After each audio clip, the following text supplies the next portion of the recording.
침체한 부동산 시장 회복을 위해 정부가 대출 규제를 큰 폭으로 완화했습니다. 대출을 늘려 유동성을 확대하고 거래를 활성화하기 위해서인데요. 대규모 미분양 사태가 시작된 대구의 경우 실효성이 없을 거란 전망이 나오고 있습니다. 보도에 신병철 기자입니다. 정부는 부동산 시장을 회복시키기 위해 대출 규제 완화 카드를 꺼내들었습니다. 다음 달부터 무주택자 등의 주택담보대출 비율이 집값과 관계없이 50%로 상향 조정됩니다. 투기지역, 투기과열지구내 15억 원을 넘는 아파트의 주택담보대출도 허용합니다. 하지만 대출에 가장 큰 영향을 주는 DSR, 즉 총부채 원리금 상환 비율에 대한 규제는 손을 대지 않았습니다.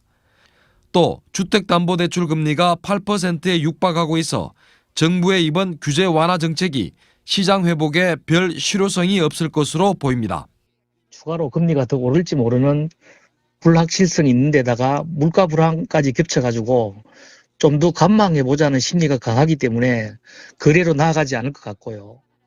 대구 부동산 시장 상황은 더 심각합니다. 미분양 아파트가 1만 가구를 넘어섰습니다.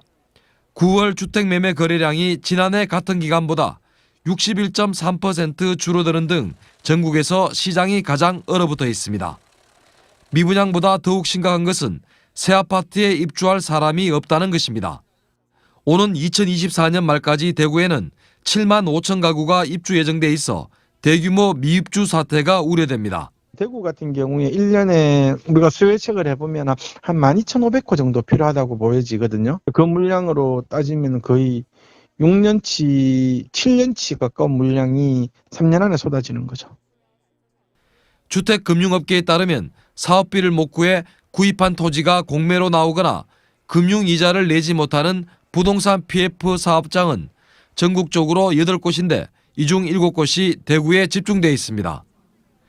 정부가 대출 규제 완화 카드를 내놨지만 늘어나는 미분양과 향후 몇 년간 이어질 것으로 보이는 대규모 미입주라는 악재를 안고 있는 대구 부동산 시장을 녹이기에는 역부족일 것으로 보입니다. MBC 뉴스 신병철입니다.